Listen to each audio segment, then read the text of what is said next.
Comic coming to the stage, ladies and gentlemen. He can correct me if I'm wrong, but I believe it's his first time performing here on Levity stage. But I hear nothing but great things. He comes from Niagara, where he does amazing things over there, and tours all over. And he's here for you guys tonight. Make some noise for the very funny Mr. Tommy J. Warren.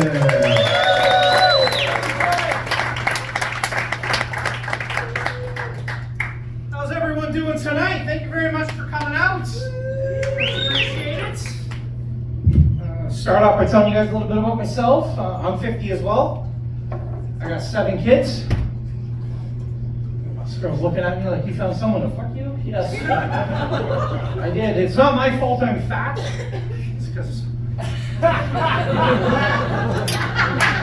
ice cream sandwiches are my favorite sandwich.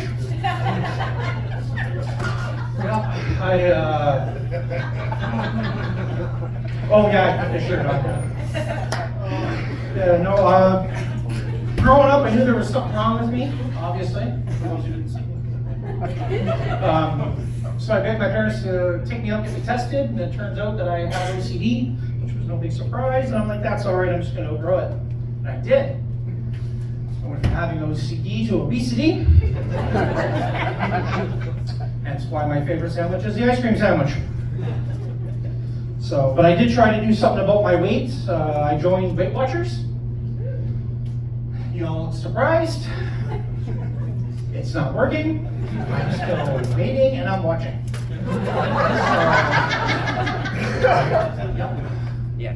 But I'm the only guy in Canada to be ever kicked out of every Weight Watchers in Canada. Yeah, they just keep putting me in the back because I went to their gym. Who here has seen a Weight Watchers gym?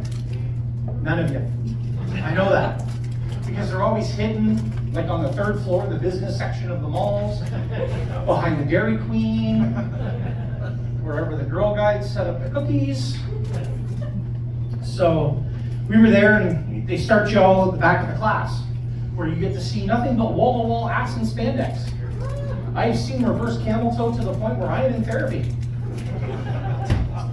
So the one day I went in, they wouldn't let me go to the front, and I had M&Ms in my pocket. So I pulled them out, I threw them on the ground, and that was the baddest game of Hungry Hungry Hippo I've ever seen.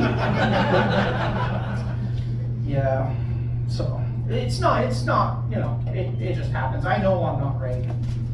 Like last week I had someone knock on my door, I opened the door, 2 people standing there holding Bibles, and I'm like, oh, I know how this conversation's gonna go. They don't know me.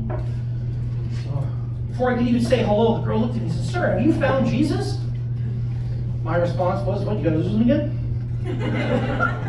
When you find him, use bigger nails. Add some chains, something, like who knew Jesus was into BDSM? But I can tell you guys a little bit about me before I get off stage. Back in the beginning of September, I found out that I went into remission for the 3rd time. I beat cancer 3 times in my life so far. And because of that, I have to go in every year for an advanced physical. I can tell you guys how last year's went. So last year I go in for my physical, and I know how it's got to go. I got to get naked. I'm going to be touched in ways that I want to and don't want to. I'm probably going to come, which I did twice. Not saying I didn't enjoy it. So I get there and I sit down on the bed. No lady has ever told me that those stirrups lock. I found out the hard way. I am butt naked. Picture that. Those of you eating, please don't. So I'm sitting there, I am naked, and I see the stirrup, and I put my foot in it. I put my foot in this one, and I just moved a little. Now there's a lot here to shift. So this leg shoots out, locks. So when I went forward to unlock it, this leg shot out and locked. So I am now stuck in a particular position where my legs are a lot freaking wider apart than they should be. Does any part of this scream, I do gymnastics? You guys got the side views. Does any of this, like, I'm the letter P. So I'm like, oh no, what am I gonna do, right? And I mean, all I had to do was stand up, but I was like panic setting. I clenched down. I still got toilet paper up there, you know that sheet they put on there? And that's when my doctor walked in. Now in my doctor's office, when you open the door, right there, like kind of right where your drink is where my jump was. And that's when he's seeing me spread wide, locked in place. He says nothing, because my doctor's a dick.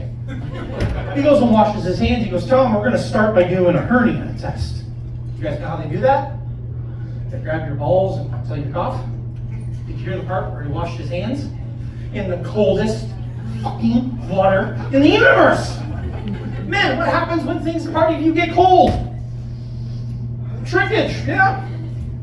So, Eagle's cough. So the best I could get was a... He looked up, I looked down, and that's when the fucking magic happened. So I panicked, and I did what I always do when I'm naked and someone's hanging onto my toe. I put my hand on his head. And then when he looked up and went to say something, that's when real desperation stuck in. I rubbed my fingers through his hair. So I don't know how to tell my wife that I'm dating my doctor now. But next week I get to go for this year's physical, and I'm looking forward to it. Ladies and gentlemen, that is my time. Thank you so much. And yes, this was my first time in Levity. Hopefully not my last. Tommy J. Warren, give it up for